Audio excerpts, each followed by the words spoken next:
Sirens painted the damp asphalt red and blue, signaling the end for what two corrupt officers believed was just another easy target. They planted 3 kilos of heroin in her trunk, grinning at their brilliant frame-up. They had no idea the woman in handcuffs was a federal agent. The streets of South Baltimore were unforgiving, a labyrinth of decaying row houses and forgotten industrial zones where survival often meant looking the other way. After months of living and breathing the damp, exhaust-choked air of these streets, Sloan Mercer had become one of the Drug Enforcement Administration's most elite deep-cover operatives. At 32, she didn't just play a role, she inhabited it. To the local underworld, she was Lila Kane, a cold, calculating logistics broker who could move anything from point A to point B without drawing the attention of the authorities. Her current assignment, Operation Undertow, was the culmination of years of intelligence gathering. The primary target was Dominic Crow, a phantom-like cartel distributor whose network pumped millions of dollars of narcotics through the eastern seaboard. Crow was notoriously paranoid, operating through a web of burner phones, dead drops, and cutouts.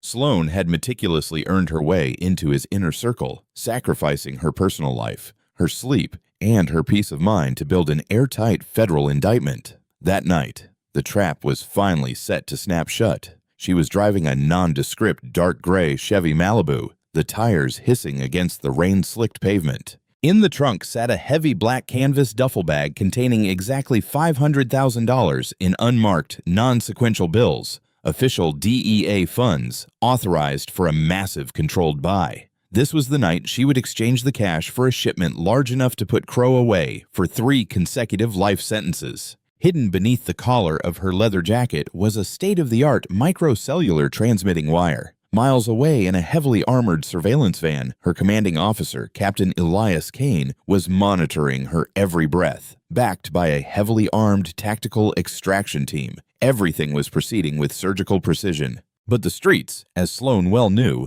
possessed a chaotic heartbeat of their own. Enter Officer Trent Harlan and Sergeant Brody Voss. Harlan and Voss were predators wearing badges. Assigned to the city's anti-gang task force, they had long ago abandoned the oath they swore to protect and serve. Over the years, they had morphed into a rogue outfit operating their own localized cartel. Their modus operandi was brutal and highly lucrative. They targeted mid-level dealers, conducted illegal traffic stops, confiscated the narcotics and cash, and then planted their own diluted drugs to justify the arrests. They would keep the stolen money, sell the high-grade stolen drugs through their own street-level distributors, and pat themselves on the back for keeping the crime statistics looking active. They were bullies intoxicated by their own untouchable authority. Earlier, Harlan's network of confidential informants had picked up a whisper. A major player was moving a massive amount of capital through the industrial district. The informant didn't know about Dominic Crow or the DEA. They only knew that a woman driving a gray Malibu was sitting on a gold mine. Harlan, a man whose greed was matched only by his arrogance, saw an opportunity too good to pass up. Sitting in the driver's seat of their unmarked cruiser, he tapped the steering wheel rhythmically. $500,000, Brody. That's the whisper, just rolling around in the trunk of some independent contractor. Sergeant Voss, a heavy-set veteran with a cynical sneer permanently etched onto his face, chuckled from the passenger seat. Independent means no cartel retaliation. We hit her, we take the bag, we toss a couple bricks of that seized brown we kept from the warehouse raid into her back seat. Case closed. She goes away for trafficking. We retire to the Bahamas. It was a flawless plan in their eyes. They had executed variations of this shakedown dozens of times. They targeted the guilty, knowing that criminals couldn't exactly call the police to report a robbery by the police. They believed they were the apex predators of the asphalt jungle. As Sloan navigated her Malibu toward the rendezvous point, her eyes constantly scanning the mirrors, a pair of blinding headlights suddenly flared behind her. "Lila, this is Kane." The voice crackled faintly in her hidden earpiece. "You've got a tail? Unmarked unit, city plates." Sloan's pulse spiked, though her hands remained completely steady on the leather-wrapped steering wheel. "Crow's guys?" she murmured softly, barely moving her lips. "Negative," Kane replied, the tension suddenly thickening in his voice. "We ran the plates. It's local PD task force unit. We don't have local PD looped into Operation Undertow to prevent leaks. They are flying blind." Before Sloan could formulate a contingency, the cruiser's light bar erupted into a strobing frenzy of red and blue cutting through the heavy rain. A sharp blast of the siren echoed off the concrete walls of the abandoned factories surrounding her. "They're pulling me over," Sloan whispered, easing her foot onto the brake pedal.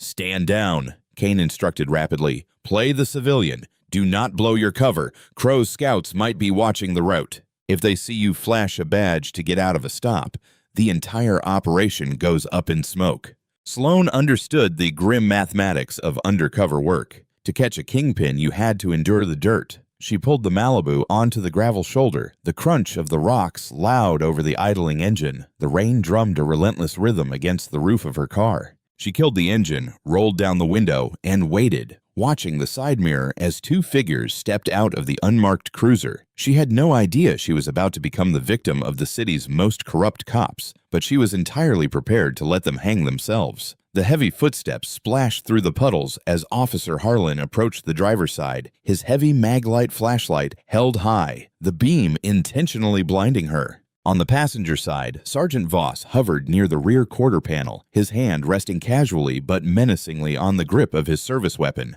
"License, registration, and insurance, now!"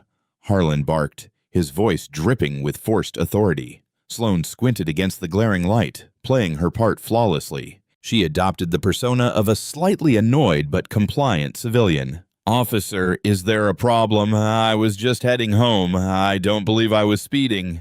"I didn't ask for a commentary, lady," Harlan sneered, leaning in closer, the smell of stale coffee and stale cigarettes wafted into the car. "Your tail light is out. License and registration." Sloan reached slowly into the glove box, making sure her movements were deliberate and visible, and handed over the forged documents identifying her as Lila Kane. Harlan took the cards, barely glancing at them, before slipping them into his pocket. "Step out of the vehicle," he commanded. "For a broken taillight?" Sloan asked, allowing a hint of genuine-sounding panic into her voice. "I really don't feel comfortable stepping out in the pouring rain." "This isn't a request," Harlan shouted, violently yanking the door handle. The door swung open, and he grabbed her by the upper arm, hauling her roughly into the wet night. He slammed her against the side of the Malibu, kicking her legs apart to conduct a harsh, aggressive pat-down. "Kane," Sloan thought desperately, hoping the hidden mic was picking up the sickening thud of her body hitting the metal frame. In the surveillance van, Captain Kane's knuckles were white as he gripped the console. He was surrounded by 4 tactical agents who were practically begging to breach the scene. "Hold your positions," Kane ordered, his voice a low growl. "Let them commit the crime. We have high-definition audio and visual from the dashcam and the wire. We are about to bag 2 dirty cops along with Crow." "Search the car, Brody," Harlan called out over the sound of the rain. Voss didn't bother with a warrant or probable cause. He popped the trunk with a violent push of the internal button. Sloane's heart hammered against her ribs. She turned her head just enough to see Voss standing over the open trunk. The silence that followed was heavy, pregnant with the weight of $500,000. Voss unzipped the heavy canvas duffel bag. Even in the dim, ambient light of the street lamps, the sheer volume of the banded currency was staggering. His breath hitched. He looked up, making direct eye contact with Harlan. A silent, venomous communication passed between the 2 corrupt officers. They had hit the jackpot. "Well, well, well," Voss said, his voice trembling slightly with adrenaline and greed. He zipped the bag back up and effortlessly hoisted it over his shoulder. He then reached into the deep pockets of his tactical cargo pants. Sloan watched, her trained eyes catching every subtle movement, as he pulled out 2 densely wrapped, rectangular bricks sealed in brown tape. Heroin confiscated from God knows where, repurposed as the ultimate weapon of framed guilt. He tossed the bricks carelessly into the trunk of her Malibu, right where the cash had been moments before. "Look what we have here, Trent," Voss called out in a falsely dramatic tone. "Looks like we got ourselves a major trafficking operation." Harlan grinned, a sickening display of teeth in the shadows. He shoved Sloan face first into the cold, wet roof of the car. "Lila Kane, you are under arrest for the possession and distribution of a Schedule I narcotic." Cold steel snapped around her wrists, biting sharply into her skin as Harlan ratcheted the handcuffs uncomfortably tight. "You're making a mistake," Sloan pleaded, her voice cracking perfectly, a masterclass in feigned desperation. That isn't mine. I've never seen those packages before in my life. You just put those there." Harlan leaned in, his hot breath against her ear. "Who are they going to believe, sweetheart? Two decorated officers of the law or a street-level mule driving through the warehouse district late at night? You're going away for a very, very long time." They dragged her through the mud and shoved her violently into the plastic-molded back seat of their cruiser. The heavy metal grating separated her from the front seats. As the door slammed shut, plunging her into darkness, Sloan let the terrified persona drop for a fraction of a second. A cold, hard look of absolute determination washed over her face. Up front, Harlan and Voss were euphoric. They tossed the heavy duffel bag of federal money onto the floorboards. $500K easy, Voss whispered, slapping the dashboard. "We split it 60-40, stash it in the offshore accounts, and let the public defender deal with Lila. Perfect crime, brother." Harlan laughed, putting the cruiser in gear and pulling away from the scene, leaving the Malibu waiting for an impound tow. In the back seat, Sloan shifted her weight, making sure the wire beneath her collar was unobstructed. "I copy all of that, Kane," she whispered silently into the darkness of the cruiser. "They took the bait, the hook, and the sinker. We have them on tape admitting to the frame-up and the theft of federal funds." Kane's voice crackled back, laced with a dangerous satisfaction. "Sloan, I know it's miserable, but you need to ride this out through the booking process. We need them to log the fake drugs into evidence and falsify the arrest reports. Once they put their signatures on those official federal and state documents, the trap is locked. The FBI corruption unit is already spinning up." The ride to the 42nd Precinct was a nightmare of humiliation. Harlan and Voss bragged openly, practically spending the stolen DEA money in front of her, completely oblivious to the fact that every syllable was being transmitted directly to a federal server. When they arrived at the precinct, the nightmare escalated. The 42nd Precinct was a chaotic, fluorescent-lit purgatory. Sloan was dragged out of the car, paraded past a dozen other officers who barely looked up from their paperwork. She was pushed into the processing room, forced to strip off her wet jacket and empty her pockets. "Stand against the wall," the booking sergeant demanded. Flashes went off. Fingerprints were rolled. She was officially entered into the criminal justice system as a major narcotics trafficker. Harlan stood by the booking desk, sipping a cup of coffee, looking incredibly pleased with himself. He was busy filling out the arrest report. He meticulously documented how they had initiated a lawful traffic stop, gained probable cause, and discovered the 2 kilos of heroin. He entirely omitted the existence of the $500,000 in cash. "Make sure you lock her in holding cell 4, Harlan told the booking officer. "No phone calls until she's fully processed. She's a flight risk." The heavy steel bars of holding cell 4 slammed shut behind Sloan. The echoing clang finalized her temporary imprisonment. She sat down on a hard, cold metal bench. The scent of urine and bleach overwhelmed her senses. Outside the bars, Harlan and Voss high-fived each other before walking out the double doors, heading off to divide their newly acquired fortune. They thought they had broken a weak link in the cartel. They thought they had secured their retirement. They didn't know that the woman sitting quietly in cell 4 wasn't crying. She was counting down the hours until the wrath of the United States federal government came crashing through the precinct doors. The countdown to their absolute destruction had just begun. Morning sunlight struggled to pierce the grime-caked windows of the 42nd Precinct, casting a sickly yellow hue over the holding cells. Sloan Mercer had spent the night sitting on a steel bench, enduring the indignities of the system she had sworn to uphold. She hadn't slept. Every time a uniform walked past, they threw her a look of utter disgust, the kind reserved for society's absolute worst. She absorbed their scorn in silence, knowing that the wheels of a massive federal machine were turning just out of sight. Across town, in the quiet, affluent suburb of Oak Brook, Officer Trent Harlan and Sergeant Brody Voss were celebrating. They had retreated to Harlan's detached garage, a heavily fortified space where they usually conducted their off-the-books business. On a rusted metal workbench surrounded by empty beer bottles lay $500,000 in banded stacks of $50 and $100 bills. "Look at this, Brody," Harlan breathed, running his fingers over the crisp paper. "This is our exit strategy. We launder this through the car wash front over the next few months, and we are ghosts. Belize, Costa Rica, wherever the hell we want." Voss took a long swig of his beer, wiping his mouth with the back of his hand. We earn this, brother. The city pays us peanuts to take bullets. Consider this our hazard pay. What about Lila? The pierced woman. Harlan scoffed, tossing a stack of bills back onto the pile. She's getting arraigned later. I already filed the official police report and swore the affidavit. Judge Silas Croft is on the bench today, and you know how he feels about cartel heroin. He's going to deny her bail, and she'll sit in county lockup for years before she even sees a trial. By the time she opens her mouth, we'll be drinking margaritas on a beach.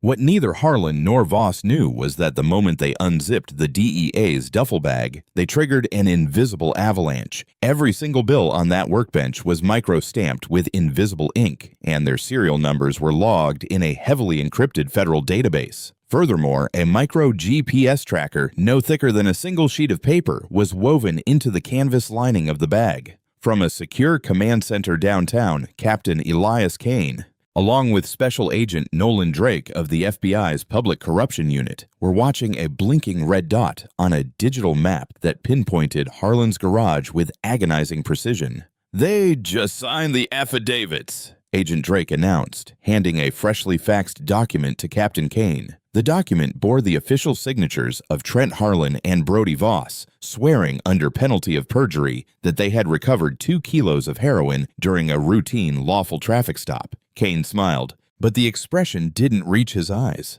They just upgraded their crimes from localized theft to federal wire fraud, evidence tampering, and felony perjury. The trap is completely locked. Back at the precinct, a well-dressed man carrying a leather briefcase walked up to the booking desk. He bypassed the usual public defender queue and presented a gold shield credential to the desk sergeant. "I need to see my client, Lila Kane, now," the man demanded. The sergeant blinked, recognizing the insignia. "Federal prosecutor, what's the DOJ doing with a street-level mule?" "That is heavily classified," the attorney replied coldly. Minutes later, Sloan was escorted into a cramped, windowless attorney-client interview room. The door clicked shut, leaving her alone with the man. As soon as they were in private, the man relaxed his posture and offered a warm smile. It was Assistant United States Attorney Grant Ellison.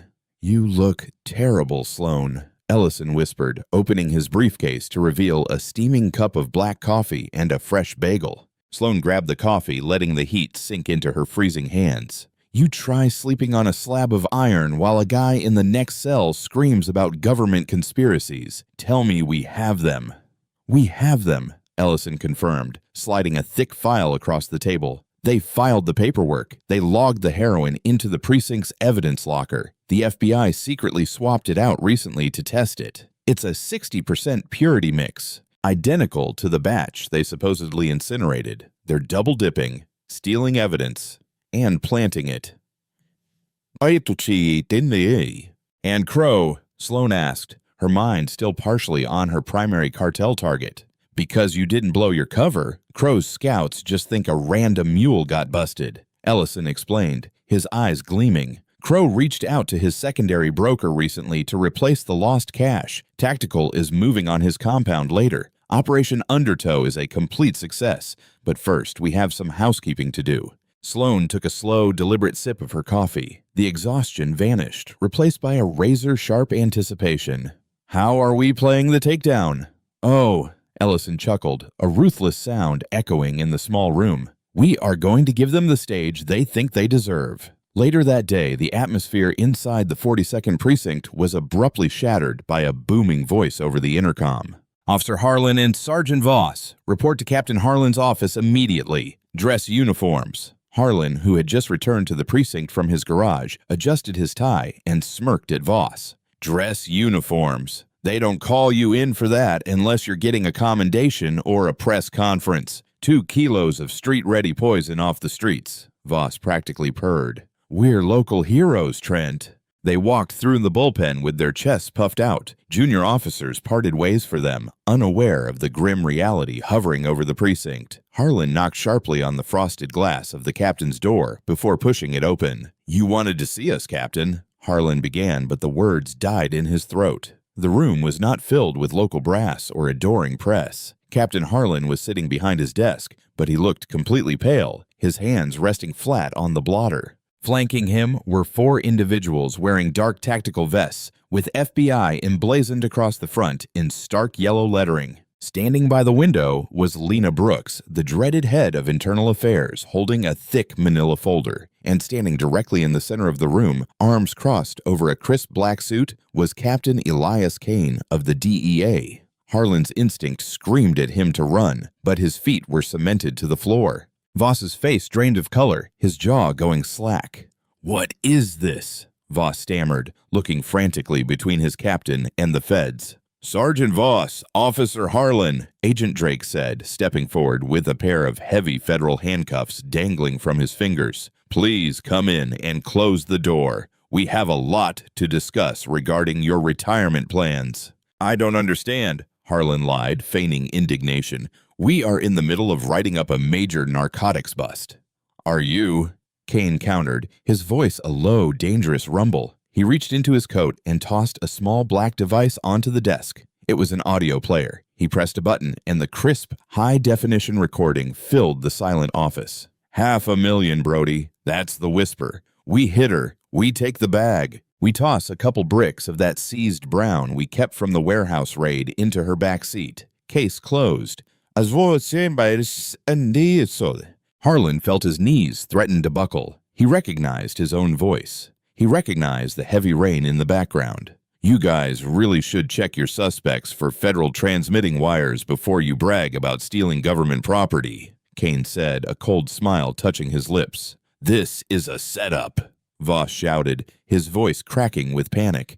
"That audio is doctored. The woman we arrested is Lila Kane. She's a known cartel associate." "Is she?" The door behind them opened. Harlan and Voss spun around. Standing in the doorway was the woman they had brutally shoved against a car the night before. She wasn't wearing the damp, cheap leather jacket or the terrified expression of a cornered street mule. Sloan Mercer was impeccably dressed in her formal DEA tactical uniform, her gold badge gleaming brightly on her belt, her duty weapon secured at her hip. The look in her eyes was cold, unyielding, and utterly triumphant. "Hello, boys," Sloan said softly, her voice carrying the lethal weight of absolute justice. "I believe you have my $500,000. The silence that followed was suffocating. The reality of the situation crashed over the corrupt cops like a physical blow. They hadn't robbed a cartel mule. They had assaulted, framed, and robbed an undercover federal agent who had been recording their every breath.